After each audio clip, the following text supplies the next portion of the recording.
The city of Homestead in Miami-Dade County is changing, but one thing that has persisted over the last 64 years is Robert is here, Robert Molling's fruit stand. Robert was 6 years old when he began selling fruit from his family's farm. That was a Saturday, the second Saturday of October, 1959. I sat there all day long and absolutely nobody stopped. My mom mentioned to my dad, maybe no one saw him there. We came out again and my dad put up a great big sign that said, "Robert is here." And I actually sold out and walked home within an hour or two. While Robert's fruit stand continues to thrive, life in Homestead has become increasingly challenging for farmers. That's because land developers are on a mission to industrialize the rural city.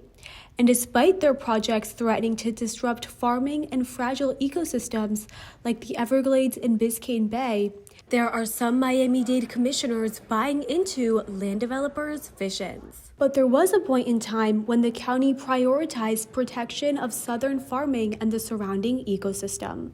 In 1983, the Urban Development Boundary, or UDB, was outlined in Miami-Dade County to help preserve sensitive lands, including the Everglades, Biscayne Bay, and farmlands. These lands are home to wildlife and a nearly $3 billion agricultural industry that feeds families across the state and beyond. They also provide much-needed flood control and water management. Land developers have pushed county commissioners to expand the UDB over the years to give them access to the protected lands for development. And today, once again, developers have renewed their calls for the first time since 2013. There are numerous projects being discussed, but one of the largest is an expansion of 380 acres to build the South Dade Logistics and Technology District.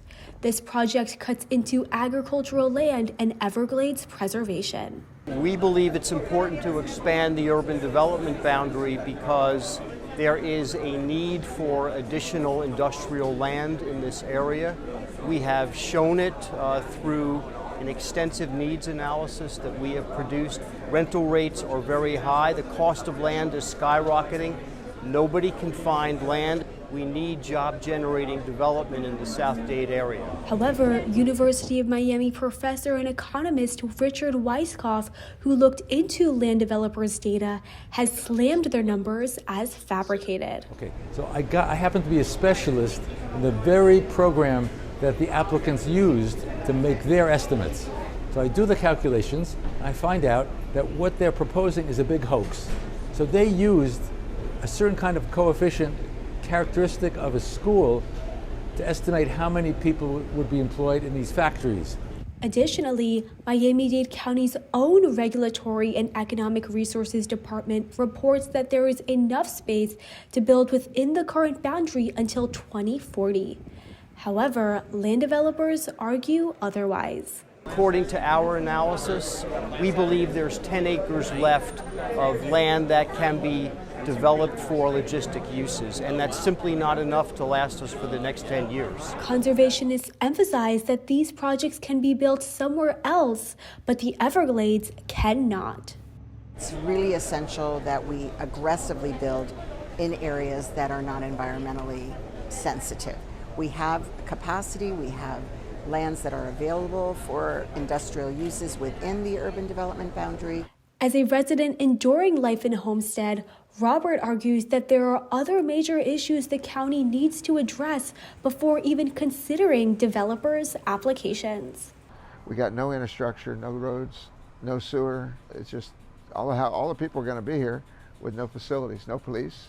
If you call the police department, you get 45, 50 minutes. The Miami-Dade County Commission has held numerous meetings on the UDB since May, each time claiming they will vote on whether to expand the boundary. But it wasn't until November 1st that there was any development. I am here at the Stephen P. Clark Government Center, where Miami-Dade commissioners are again meeting to consider expanding the urban development boundary after deferring a vote 2 weeks ago. The vote was passed. Commissioner Raquel Regalado, who initially objected to the expansion, switched to a yes, providing land developers the supermajority necessary to approve the expansion. She told CBS4, "It's either the economy or the environment, and I think this application as it exists today looks at both of those things." While Mayor Cava did veto the legislation, the commission overrode the veto with another supermajority vote on November 15th. Mayor, if you could make it brief so we can move on. Go ahead. I was elected to tell the truth. Don't let this last vote be your legacy. Thank you. Thank you so much, Madam Mayor. We're going to take the vote. Madam Clerk. Motion passes. All right. As land developers celebrate, Robert is concerned about his livelihood in Miami-Dade County. It's just been getting worse. They're building all the way out to my property where I have my house and my farm. They're doing it as big a chunks as they can. They want to destroy it. There'll be no more farming. It will be gone. I give it 5 years. In the beginning, I said, the city of Homestead in Miami-Dade County is changing, but one thing that has persisted over the last 64 years is Robert is here. Robert Molling's fruit stand. While the first part of that statement is certainly true, the latter is now up in the air. I'm Bela Mudgill reporting for UMTV.